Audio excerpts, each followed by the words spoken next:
샬롬 삼국지 2권 16번째. 이미 여러 번 조조의 꾀에 골탕을 먹은 여포는 그 숲을 보자 더러 겁이 났다. 조조의 복병이 있을까 해서였다. 감히 그 숲을 지나 진체를 급습할 생각도 못하고 군사를 물려 정도성으로 돌아가 버렸다. 여포가 이미 돌아가 버린 뒤에야 조조는 여포가 왔다 간 걸 알았다. 여포가 왔다면 틀림없이 우리 군사가 밀을 베느라 흩어져 있는 걸 틈타 본진을 급습하려 한 것이다. 그런데 왜 갑자기 돌아갔는가? 그건 저희들도 모르는 일입니다. 군사들 또한 그게 궁금하다는 눈치로 대답했다. 조조가 한참 생각에 잠기더니 이내 그 까닭을 알아낸 듯 여러 장수들을 불러 모으고 말했다. 여포가 일껏 왔다가 그냥 돌아간 것은 왼편 숲에 보병이 있을까 두려워서였다. 그 의심을 이용해 이번에는 정말로 계책을 써야겠다. 숲에는 많은 전기를 꽂아 여포로 하여금 계속 우리 보병이 있는 줄 의심케 하라. 보병을 숨길 곳은 따로 있다. 우리 진체 서쪽에는 물이 흐르지 않은 개울을 따라 긴 둑이 있으니 거기야말로 정병을 숨겨둘 만하다. 내일 여포가 다시 오면 반드시 복병이 있어 보이는 그 숲에 불을 지를 것이다. 그걸 보고 둑 뒤에 숨은 우리 군사들이 나아가 그 돌아갈 길을 끊으면 여포를 사로잡을 수 있으리라. 여포의 의심을 거꾸로 이용해 계책의 여러 장수들도 한결같이 고개를 끄덕였다. 이에 조조는 숲속에 어지러이 기치를 꽂는 외에 본체에도 북치는 군사 50여 명과 인근 마을에서 잡아온 남녀들을 남겨 북치고 고함 지르며 많은 군사가 머무르고 있는 것처럼 꾸미게 했다. 그런 다음 젊고 날랜 군사들을 모조리 물 마른 개울가의 둑 뒤에 매복시킨 채 여포 오기만 기다렸다. 이때 여포는 여포대로 진군과 마주 앉아 조조에게 이길 궁리를 하고 있었다. 여포가 군사를 물린 까닭을 말하자 진군도 여포에게 동의하듯 그 말을 받았다. 잘하셨습니다. 조조는 꾀가 많은 자라 가볍게 대적해서는 아니 됩니다. 그 말에 여포는 은근히 부하가 났다. 진궁이 조조만 두려워하고 자기는 꽤 없는 인물로 여기는 듯한 까닭이었다. 한참을 생각하다가 뽐내듯 계책을 말했다. 하지만 내게도 한 계책이 있소이다. 화공을 쓰면 숲속에 있는 복병은 힘 안 들이고 쫓아버릴 수 있을 것이오. 아무리 미련한 여포라 하지만 진궁도 그 계책은 반대할 까닭이 없었다. 조조가 대비도 없이 군사를 풀어 밀을 베게 할 리가 없고 대비가 있다면 반드시 그 숲속에 복병일 것이라 여긴 까닭이었다. 이에 여포는 진군과 고순으로 하여금 정도의 남아성을 지키게 하고 자신은 다시 군사를 이끌고 조조와 싸우기로 했다. 이튿날이었다. 대군을 이끌고 조조의 진체 가까이 이른 여포는 먼저 왼편 숲부터 살폈다. 과연 여기저기 전기가 꽂히고 창검이 서 있는 것으로 보아 틀림없이 복병이 있는 것 같았다. 불을 질러라. 여포는 그렇게 명을 내려 사방에서 불을 지른 뒤 수하 장조들을 모으라 똑바로 조조의 본진으로 향했다. 그런데 이상한 것은 사방에서 불길이 쏟는데도 숲속의 복병은커녕 한 사람의 인기척도 없는 일이었다. 여포는 번뜩 의심이 들었으나 이왕 내친 김이었다. 그대로 조조의 본체를 향해 군사를 몰아가는데 이번에는 그곳이 이상했다. 북소리와 군사들의 함성이 크게 울리고 있었기 때문이었다. 여포는 더욱 의심이 났다. 그래서 군사를 내보낼지 거두어 드릴지를 정하지 못하고 있는데 진체 뒤에서 갑자기 한때의 군마가 나타났다. 여포는 대뜸 그 군마를 향해 덮쳐갔다. 그러나 얼마 뒤 쫓기도 전에 한 소리 포향이 들리더니 긴둑 뒤에서 조조의 복병들이 한꺼번에 쏟아져 나왔다. 물 흐르는 개울가라 여겨 복병이 없으리라 믿었던 곳이었다. 놀란 여포의 눈에 앞장서 말을 달려오는 조조의 장수들이 보였다. 하후든 하후연, 허저 전위, 이전 악진. 며칠 전에 자신이 크게 낭패를 본 맹장들이었다. 여포는 도저히 그들을 당할 수 없다 여겨 싸움 한번 안 해보고 그대로 말머리를 돌렸다. 장수가 그러하니 군사들인들 싸울 마음이 있을 리 없었다. 서로 앞을 다투어 달아나기 시작했다. 그 싸움에서 입은 여포의 피해는 컸다. 군사는 셋에 둘만 돌아오고 따르는 장수 성념은 이전의 화살에 목숨을 잃었다. 뿐만 아니라 연주, 복양과 이곳까지 3번이나 있단 참패에 남은 장졸들의 사기도 말이 아니었다. 조조는 여포를 꺾은 기세를 휘몰아 똑바로 정도로 지쳐 들어갔다. 오느께서 계시지 않은 성은 빈성이나 다름없다. 빈성은 지키기 어려우니 차라리 급히 달아남이 나으리라. 여포에 앞서 쫓겨온 군사들로부터 여포가 다시 싸움에 졌다는 소식을 들은 진궁은 그렇게 생각했다. 가만히 여포의 장수 고순과 의논한 뒤 여포의 가솔들을 보호하여 정도를 버리고 달아났다. 오래자나 조조가 승세를 탄 군사를 몰아 성 안으로 뛰어들었다. 아직까지 성 안에 남아있던 장막, 장초, 형제만으로는 대를 쪼개는 듯한 조조의 기세를 당할 길이 없었다. 이에 장초는 스스로 거처에 불을 질러 다 죽고 장막은 원술에게 구찬 목숨을 의탁하러 달아났다. 다시 산동 일대는 조조의 세력 아래 들어갔다.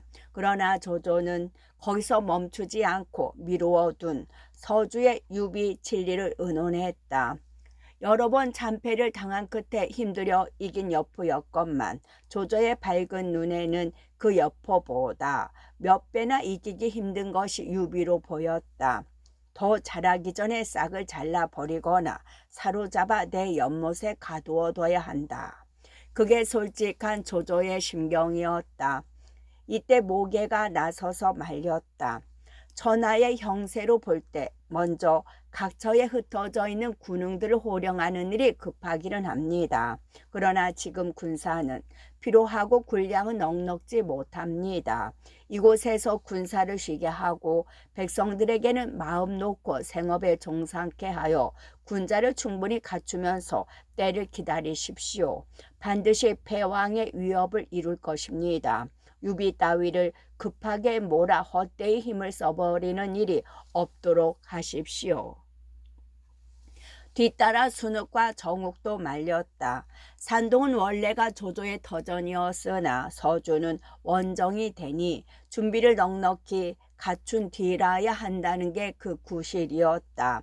거기서 조조는 다시 한번 뜻을 바꾸었다. 자기 세력 내에 백성들을 위로하고 평안케 하여 각기 생업에 전념케 하고 군사들에게는 쉬는 틈틈이 성곽을 수리하게 했다.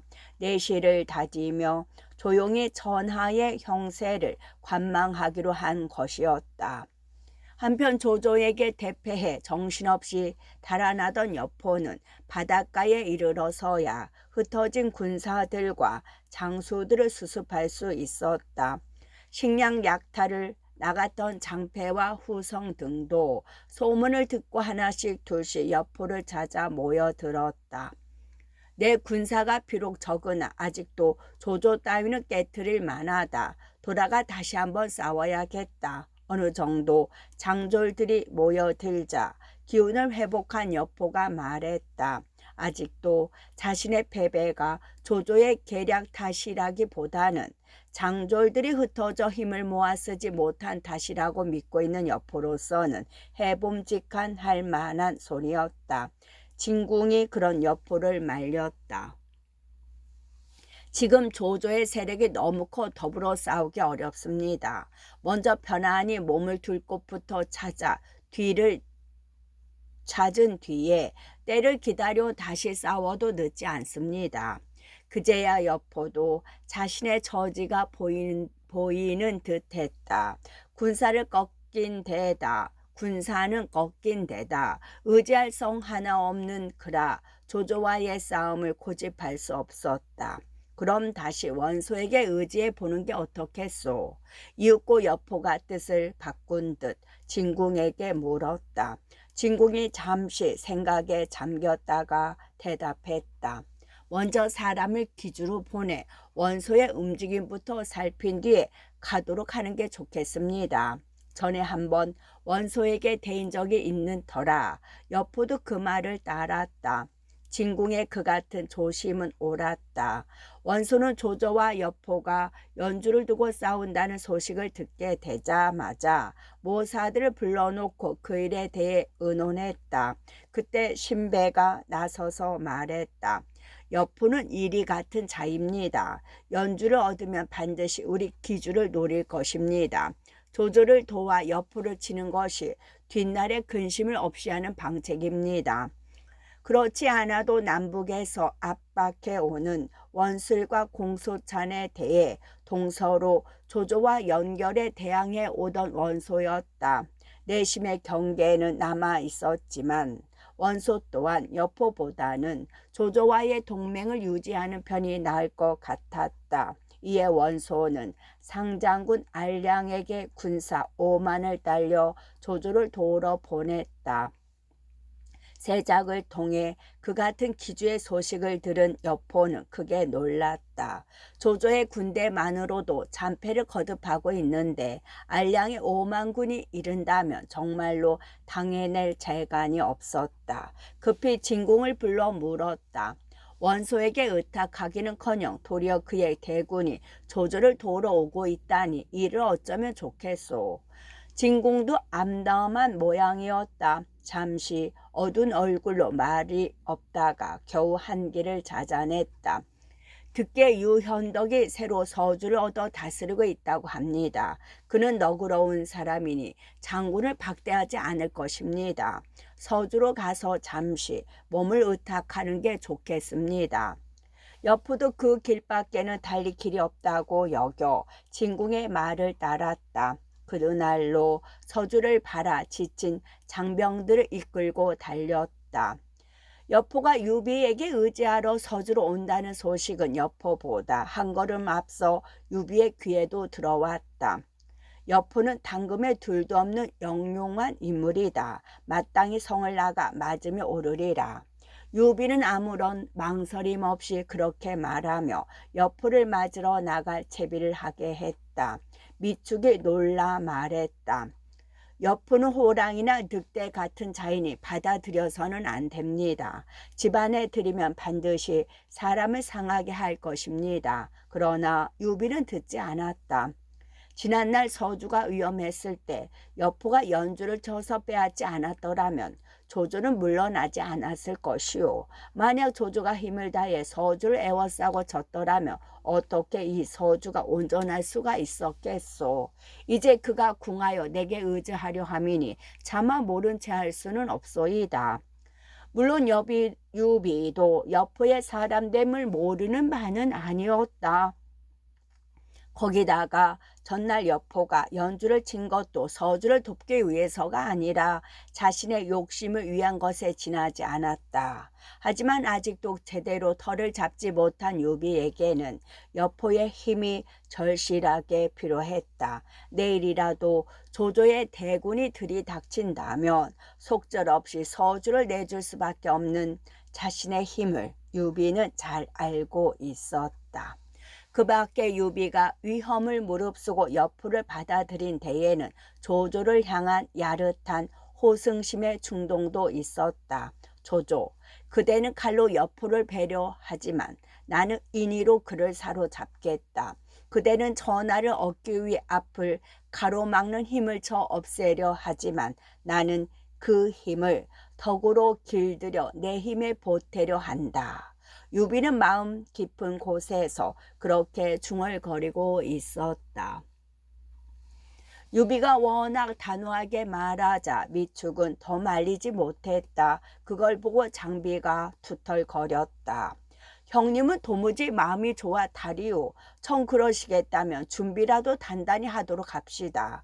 여포 그놈이 불쭉한 마음을 드러내면 단칼에 베어버리도록 말이오. 그러나 유비는 그런 장비마저 꾸짖은 뒤 30리나 성을 나가 여포를 맞고 말머리를 나란히 해 서주로 돌아왔다. 유비가 기대했던 것 이상으로 자신을 환대하자 여포는 은근히 기가 살아났다. 주화에 이르러 예를 마치고 자리를 잡기 무섭게 지난 일로 생색을 냈다. 나는 왕사도와 일을 꾸며 역적 동탁을 죽였으나 뜻밖에도 이각과 곽사의 난리를 만나 관동을 떠도는 신세가 되었소이다. 왕사도께서 돌아가실 때 내게 관동의 제후들과 힘을 합쳐 기울어지는 한시를 붙들라 하였지만 제후들은 서로 용납하지 않고 싸움을 일삼으니 실로 아득할 뿐이요. 그런데 그 중에도 조조 그 도적이 특히 모지러 서주를 침범함에 사군께서 힘을 다해 도겸을 구하려 하신다는 말을 들었소. 내 비록 힘이 없으나 모진 도적이 어진 대수를 죽이려 드는 걸 어찌 가만히 보고 있겠소.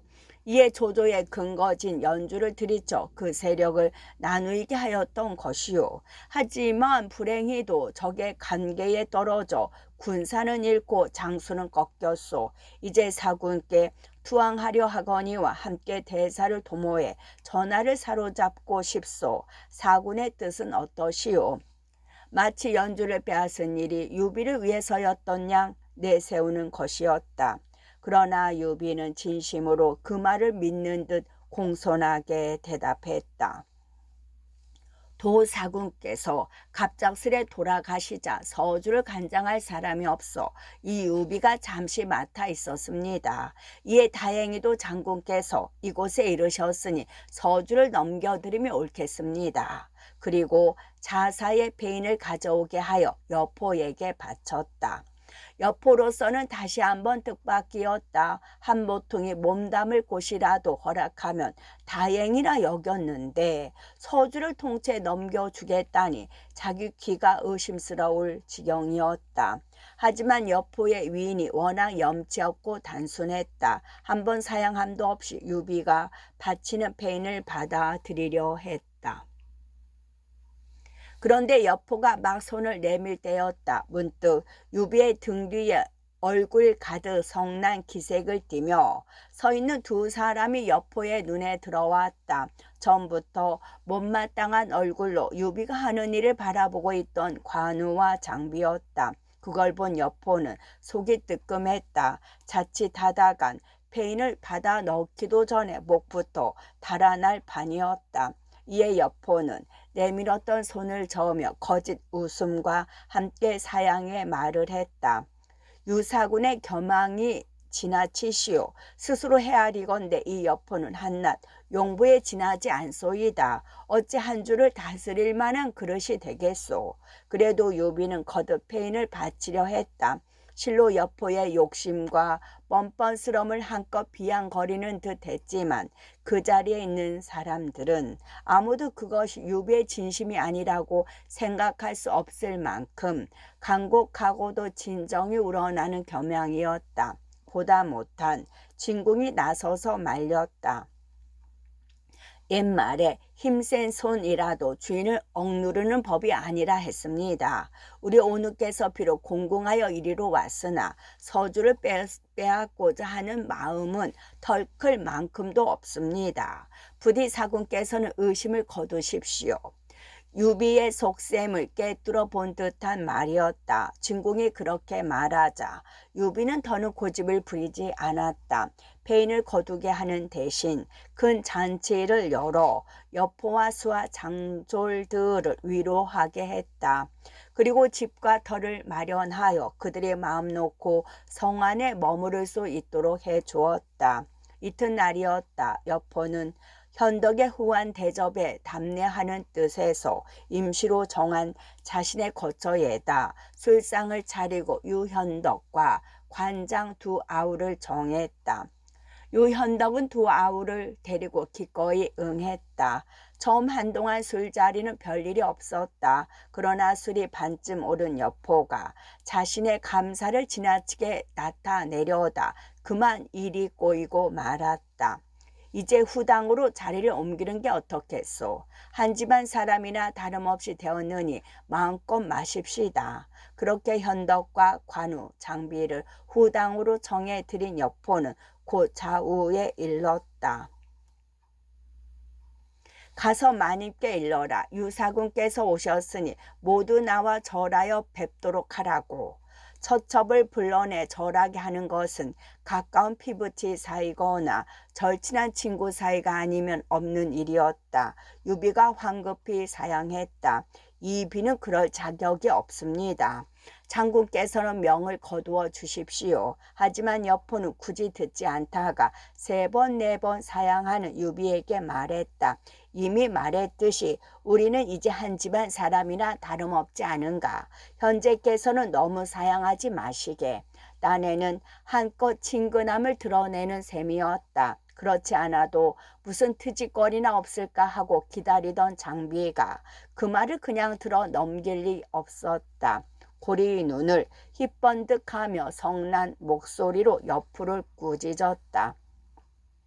우리 형님은 제실의 종친으로 근지 오겹같이 귀한 몸이신데 이놈이 무엇이고 한데 감히 아우라 부르느냐. 이리 나오너라. 나와 300합을 싸워보자. 그러면서 펄펄 뛰는 장비의 기세는 금세라도 칼을 빼들고 여포를 덮칠 듯 보였다. 그제야 실수를 알아채는 여포가 황망하여 어쩔 줄 모르는데 유비가 나서 급하게 장비를 꾸짖었다. 네 이놈, 이 무슨 버릇이냐. 비록 지금은 잠시 공공하시나 여기 있는 이 온으로 말할 것 같으면 당금에 둘도 없는 영웅이시다. 나는 혈육으로 여겨주는데 감격하고 송구해야 할 줄은 모르고 그 무슨 망발이냐. 그러면서 한편으로는 송구스러운 얼굴로 여포를 달랜다. 장군께서는 너무 노여워하지 마십시오. 제 아우가 전지를 몰라 버릇없이 있구나. 그 본심은 그리 악하지 아니합니다. 유비의 그 같은 말에 여포는 울지도 웃지도 못할 심경이었다. 그러나 그 난감한 가운데도 돋보이는 것은 유비의 너그러움과 겸양이었다.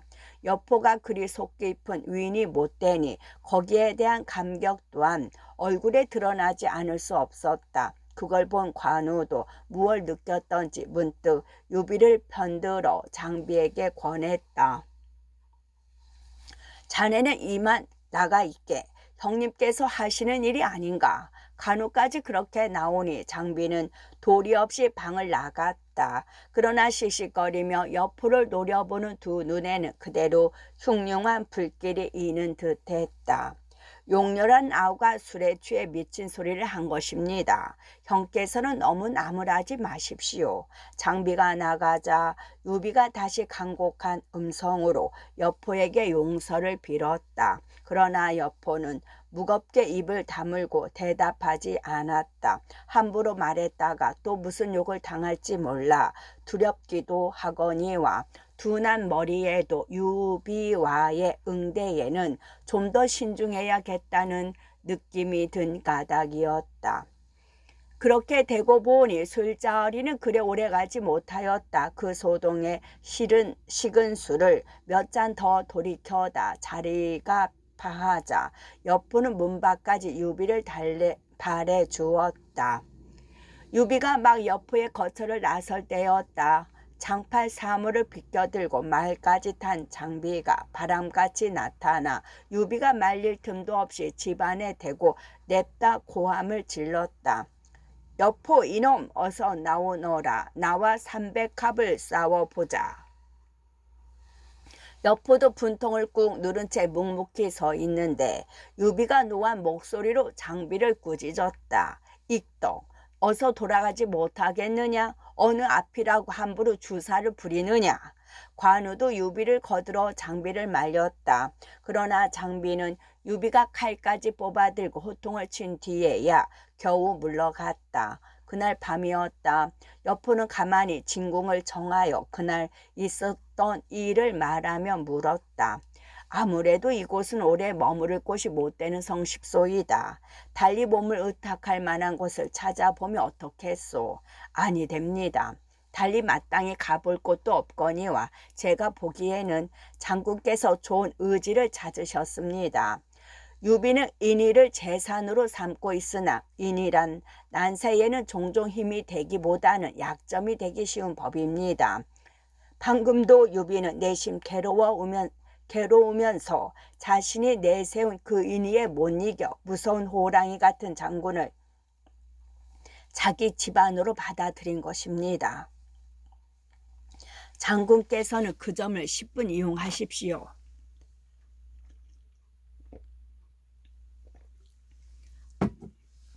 더구나 이 서주는 머지않아 조조의 공격을 받을 것인즉 유비에게는 실제로도 장군이 필요한 사람입니다. 진공이 잠시 생각에 잠겼다가 그렇게 대답했다. 그러나 여포는 무겁게 고개를 가로저으며 말했다. 하지만 장비란 자가 저렇게 펄펄 뛰고 있고 또 관우란 자도 마음속으로는 나를 탐탁지 않게 여기는 눈치이니 이걸 어쩌겠소. 자칫 자다가 그 둘의 칼을 맞게 될까 두렵소이다. 그렇다면 한 가지 방책이 있습니다. 내일 유비에게로 가서 짐짓 작별을 고하십시오. 떠나는 까닭은 유비 때문이 아니라 그 두 아우 때문이라는 걸 밝히면 반드시 어떤 좋은 결말이 있을 것입니다. 그게 무슨 뜻이요? 이미 말씀드렸듯 유비는 장군과 한 집안에 있기는 두려워하나 그냥 보낼 처지도 못 됩니다. 어쨌든 제 말대로 해보십시오. 여포도 달리 길이 없다고 여겨 진궁의 말을 따르기로 했다. 다음 날 일찍 여포는 수와 몇 길을 거느리고 유현덕의 부중을 찾아 작별을 고했다. 유현덕이 깜짝 놀라 여포의 소매를 잡으며 말했다. 형께서 어찌 이토록 훌훌히 떠나려 하십니까? 아우의 대접이 소홀했다면 엎드려 죄를 정할지언정 이대로 보내드릴 수는 없습니다. 천만의 말씀이요. 사군께서는 버리지 않고 받아주셨으나 두려운 것은 아우님들이요. 두 분 아우님께서 용납하지 않으니 이 여포는 부득불 다른 데서 의지할 곳을 찾을까 하오. 여포는 진궁의 말대로 떠나는 까닭을 밝혔다. 유비가 진정으로 송구한 듯 사죄했다. 장군께서 가버리신다면 실로 내 죄가 너무 큽니다. 용렬한 아우들이 함부로 장군의 노여움을 샀으니 마땅히 꾸짖어 사죄토록 하겠습니다. 부디 이 비를 버리고 떠나신다는 말씀은 거두어 주십시오. 그러더니 문득 한 가지 방책이 떠올랐다는 듯 덧붙였다.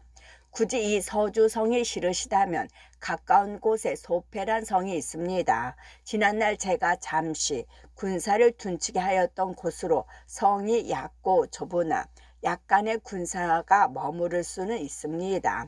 장군께서 얕고 좁다 버리시지 않는다면 그 성을 내어드리겠사오니 잠시 그곳에서 군마를 쉬게 하면 어떻겠습니까? 양식이며 군수는 마땅히 제가 뒤보아 드리겠습니다.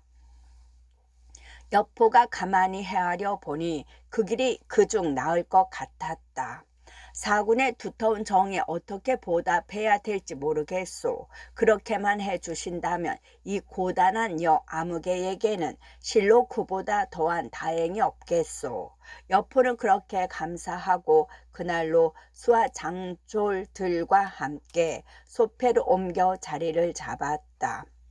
유비로서는 여포의 원한을 사지 않고 알맞은 거리에다 붙들어 둔 셈이지만 그래도 장비는 속이 풀리지 않았다. 연일 툴털거리는 그를 유비가 부드럽게 다일렀다. 사냥꾼도 궁하의 품 안으로 날아드는 새는 잡지 않는 법이다. 비록 여포가 시랑이 같은 물이라 하나 궁하여 찾아온 걸 어찌 그냥 내쫓을 수 있겠느냐. 한편 서주로 쫓겨간 여포가 유비에게 받아들여져 소패에 자리 잡게 되었다는 소문은 산동의 조조에게로 들어갔다. 조조는 놀랐다. 자신에게 져서 쫓겨난 여포가 하필 유비에게로 간 것도 그랬지만 그 여포를 두말 없이 받아들인 유비가 더욱 그랬다. 원술이나 원소처럼 굳건한 기반을 가진 인물들도 선뜻 받아들이기를 꺼리던 여포가 아닌가. 거기다가 주제넘게 그를 받아들인 장막 장초 형제는 결국 그가 일으킨 풍운에 휩쓸려 여지없이 패망하고 말지 않았는가. 유비, 역시 너는 범용한 인물이 아니다. 여포 같은 맹수를 우리에 가두고 길러보겠다니 어리석음이라도 멋진 어리석음이다. 그런 생각이 들자 갑자기 지난번 승리의 여세를 몰아 서주를 휩쓸어 버리지 않은 게 후회되었다. 결코 그럴 리야 없지만 만에 하나라도 유비가 여포를 길들여 자기 사람으로 만든다면 그것은 호랑이에게 날개를 더하는 일이나 다름없었다. 이에 다시 다급해진 조조는 순욱과 곽가를 불러 서주 칠리를 새삼 의논해 보았다. 안 됩니다. 지금 만약 서주를 친다면 유비와 여포는 한 몸이 되어 주공께 대항할 것입니다. 두 호랑이를 한꺼번에 잡으려는 격이니 좋은 일보다는 굳은 일이 더 많을 것입니다. 곽가가 몇 마디 듣기도 전에 말리고 나섰다. 조조가 어두운 얼굴로 물었다. 그러다가 만약 여포가 정말로 유비의 손발이라도 된다면 그때는 어떻게 하겠는가? 그럴 리는 없습니다. 정원과 동탁과 원수를 생각해 보십시오. 또 장양과 장막, 장초 형제를 생각해 보십시오. 누가 끝내 여포를 자기 사람으로 잡아둘 수 있었습니까? 유비가 비록 그를 받아주었으니 도리어 잡아먹히지 않으면 다행일 것입니다. 순우도 옆에서 거들었다. 한 굴에 두 호랑이가 들었으니 머지않아 둘 중 하나는 죽거나 상할 것입니다. 오히려 주공께서 눈을 돌리실 곳은 그 서주가 아니라 조정입니다. 급히 조정의 표를 올려 산동에 주공이 계심을 알리고 아울러 명목이나마 이번에 얻으신 땅에 합당한 벼슬을 받도록 하십시오. 조조는 원래 어두운 인물이 아니었다. 그 생각을 바꾸어 순욱의 말을 따르니 상동 평정의 표를 받은 조정은 과연 조조를 건덕 장군의 비정우로 올려주었다. 서도의 해오리. 그때 조정은 온전히 이각과 각사의 수중에 있다 해도 지나친 말이 아니었다. 이각은 스스로 대사마가 되고 각사는 또한 스스로 대장군이 되어 멋대로 정사를 농락했으나 아무도 감히 말하는 사람이 없었다. 하지만 그렇다고 일시에 만족 백관이 모두 없어진 것은 아니었다. 그 중에도 태유로 있는 양표와 대산홍 주주는 오래전부터 이각과 각사를 제거할 마음을 품고 있었다. 그런 참에 조조의 표문이 올라오자 가만히 현재에게 아뢰었다. 지금 조조는 거느린 군사가 20여만이요 모신과 무장도 수십 명이 된다고 합니다. 만약 그 사람을 얻어 사직을 붙들고 간사한 도적의 무리를 접세게 한다면 전하를 위해 큰 다행이겠습니다.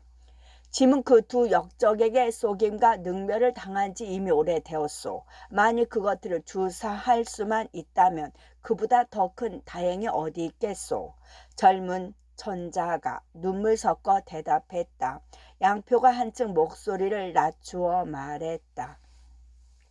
신에게 한 가지 계책이 있으니 폐하께서는 너무 심려하지 마십시오. 먼저 그 두 역적이 서로 싸우게 한 뒤 조서를 내려 조조를 불러들이면 됩니다. 조조가 산동에 정병을 이끌고 서로 싸워 허약한 역적을 쓸어버리면 조정은 절로 평안해질 것입니다. 어떻게 그 두 역적이 서로 싸우게 할 수 있단 말이오. 듣기에 곽사의 저는 투기심이 몹시 많다고 합니다. 사람을 시켜 곽사의 저를 중동질함으로써 둘을 이간시키는 반관계를 쓰면 그들 두 역적은 오래자나 반드시 장칼을 맞대게 될 것입니다. 양표가 자신있게 대답하자 헌제도 마침내 그 계책을 허락하고 조조에게 보내는 밀조를 써서 내렸다. 헌제의 허락을 받은 양표는 대궐을 나오는 길로 이각과 각사를 이간시키는 일에 들어갔다. 부인을 몰래 곽사의 부중에 보내 곽사의 저를 만나게 한 뒤 틈을 보아 가만히 이르게 했다. 제가 들으니 곽 장군과 이사마 부인이 친해 그 정분이 몹시 깊다고 합니다. 만약 사마께서 그 일을 아시면 곽 장군께서는 반드시 해를 입게 될 것이니 부인께서 두 집의 내왕을 끊게 하는 길만이 그 같은 화를 막는 묘책이 될 것입니다. 요즘 자주 밤을 새고 집에 들어오지 않는 걸 괴이하게 여겼더니 그런 부끄러움을 모르는 짓을 하고 다녔구려. 부인이 말씀해 주지 않았더라면 나는 영영 알지 못할 뻔했소. 마땅히 그 같은 일이 벌어지지 않도록 막아야지요. 질투에 눈이 뒤집힌 곽사의 저는 일이 정말인지 아닌지 알아보지도 않고 그렇게 내뱉었다. 그리고 양표의 저가 자기 방을 나설 때까지 몇 번이고 그 일을 기뜸해 준 것만 고마워했다. 왕윤이 남자의 질투심을 부추겨 동탁과 여포 사이를 벌어지게 한 데 비해 양표는 이각과 곽사를 이간시키는데 여자의 투기심을 이용하려 했다. 그 같은 계책의 효력은 며칠 가지 않아 나타났다. 그날도 이각의 부중에서 벌어진 술자리에 초대를 받은 곽사는 여느 때처럼 떠날 채비를 했다. 그때 곽사의 저가 나서서 말렸다. 이각의 성품이 음흉하니 어떤 일을 저지를지 모를 일이에요.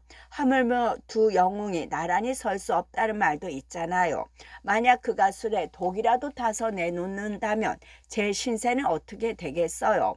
그 말에 곽사는 어리둥절했다. 그날이 있기까지 목숨을 걸고 서로 힘을 합쳐 싸워온 그들이 아닌가. 거기다가 야심에 챈 제후들이 사방에서 힘을 기르며 낙양을 엿보고 있어 아직도 그들 둘은 서로에게 없어서는 안 될 존재였다. 무슨 뚱땅지 같은 소리야. 이가 그 사람이 그럴 리가 있나. 곽사는 그렇게 말하며 뿌리치고 나서려 했다. 그러나 아내가 하도 새파랗게 가로막는 바람에 정한 시간에 이각의 부중으로 가지 못하고 말았다. 기다려도 곽사가 오지 않자 이각은 무슨 일이 있어 못 오는 줄 알고 섭섭하다는 말과 함께 장만한 술과 안주를 곽사의 부중으로 보냈다. 순전히 좋은 뜻으로 보낸 것이었지만 그게 뜻밖에도 화근이 되었다. 남편을 붙들고 옥신각신하는 중에 이각의 부중으로부터 술과 안주가 왔다는 말을 들은 곽사의 저는 버뜩 여자 특유의 간지가 떠올랐다. 가만히 부엌으로 내려가 감사와 함께 받아들이는 체하며 몰래 술과 안주에 독을 뿌렸다. 그걸 알리 없는 곽사는 이각의 정에 새삼 감동하며 보내온 술과 안주가 들어오기 바쁘게 수저를 집었다. 곽사의 저가 다시 그런 그를 말렸다. 이 음식은 밖에서 들어온 것인데 어찌 그리 함부로 잡수려 드세요. 그러고는 안주 가운데 먹음직한 고기 한 토막을 집어 먼저 개에게 던져 주었다. 이게 무슨 짓이야? 오랜 친구요, 생사를 함께 해온 동지가 보낸 음식을 괴에게 던져주는 걸 보자 곽사가 성나 소리쳤다. 그러나 미처 그 말이 끝나기도 전에 고기 토막을 받아 먹은 개가 비명 한마디 없이 선체로 죽어버리는 걸 보고는 그도 얼굴이 굳어졌다. 눈앞에서 벌어진 그 뚜렷한 증거에 이각을 의심 않을래 않을 수가 없었다. 그렇게 되자 이각과 곽사 사이는 자연 전만 같지 않았다. 이각으로서는 통영문을 알 수 없는 일이었다. 괴이하게 여기던 끝에 하루는 조회를 파자마자 곽사를 만나 다시 자기 집으로 정했다.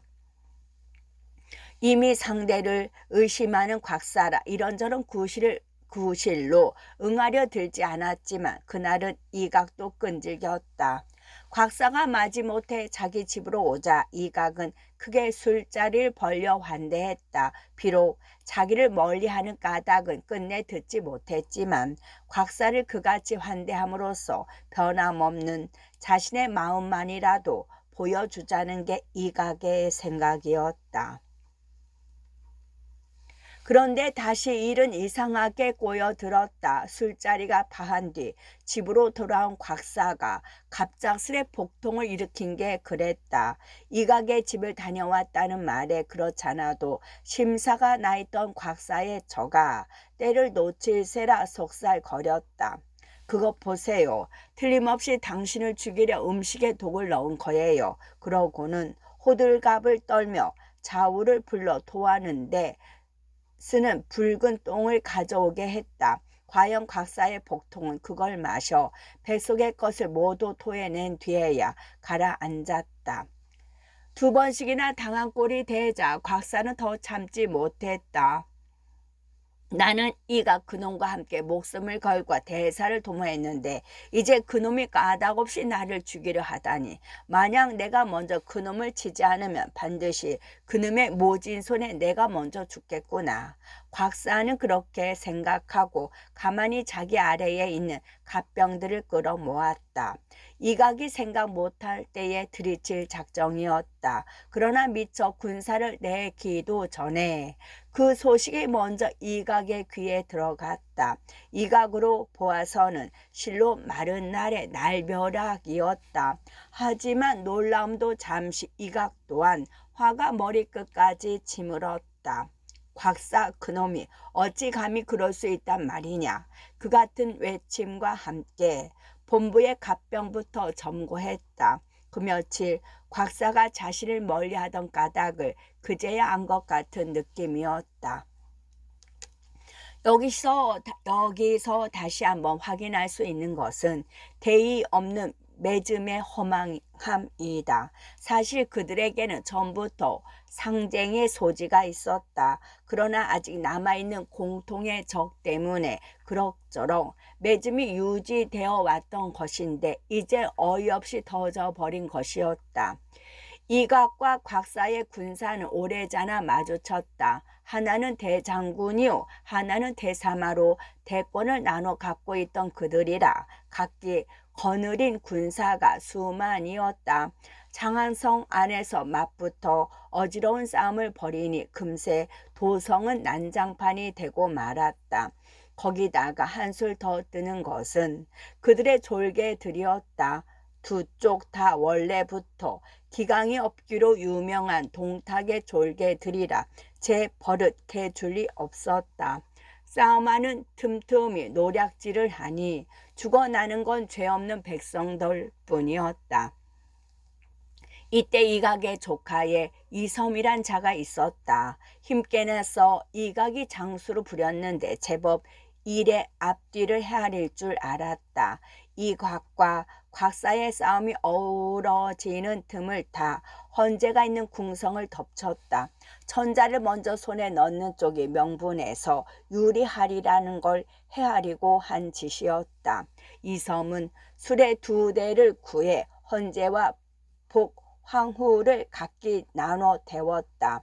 그리고 가후와 좌령으로 하여금 수레를 보살피게 하고 나머지 궁인들을 걸어서 뒤를 따르게 하여 후제문으로 몰아갔다. 황제와 황후가 탄 수레를 앞세운 이섬 일행이 막 문을 나설 무렵이었다. 갑자기 어지럽게 쏴 붙이는 화살이 비오듯 쏟아졌다. 뒤늦게 곽사가 보낸 군사들이 잃은 것이었다. 몸에 셋조각 하나 지닌 것 없이 수레 뒤를 따르던 궁인들이 삼단처럼 쓰러졌다. 곽사가 보낸 군사가 더 많은지 이섬도 앞을 뚫을 엄두를 내지 못했다.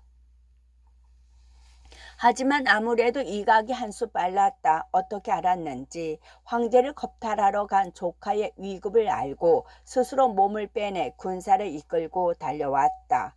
이각 스스로 대군을 이끌고 나타나자 곽사의 군사들은 곧 무너져 달아났다. 그 틈을 타 이각은 황제와 황후가 탄 수레를 끌고 간신히 장안성을 빠져나갔다.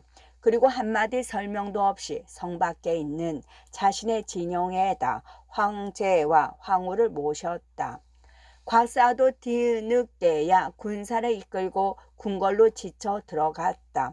황제와 황후가 없었으나 아직 많은 비빈과 궁녀들이 남아 있었다. 곽사는 꿩 대신 닭이라는 식으로 그 궁인들을 몽땅 사로잡아 자신의 진채로 끌어가고 궁전에 불을 질러 태워버렸다. 뿐만 아니었다. 그같이 흉폭한 짓을 저지르고도 황제와 황후를 이각에게 빼앗긴 분이 풀리지 않은 곽사는 이튿날 동이특이 무섭게 군사를 몰아 이각의 본진을 공격했다. 병마가 몰려오는 소리가 사방을 진동하니 이각의 군막 안에 있는 황제와 황후는 한 가지로 두려움에 질려 어쩔 줄 몰랐다. 그 같은 난세를 뒷사람이 시를 지어 단식했다. 광무제에게 한을 다시 일으키시니 위아래 12 황제가 서로 있었다. 환제 영제 덕을 이뤄 나라 기울고 내시가 권세 잡아 말세 이루니 꽤 없는 하진 삼공에 올라 쥐 같은 내시 없애려고 간웅 불러들였다.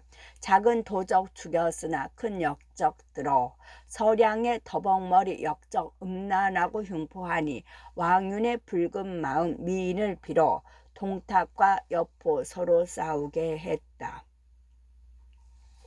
원흉 모두 죽여 천하태평 바랐더니 이각 곽사 분품을 줄리 알았으리. 나라는 가시덤불 다투어 나는 꼴되고 6 궁궐 굶주림의 싸움 거정 겹쳤다. 민심 멀어지고 천명 떠나니 영웅들은 저마다 사나를 나눠 갔네. 뒤 제왕은 마땅히 이를 살펴 행하고 나라를 다스리는 일에 등한하지 말라.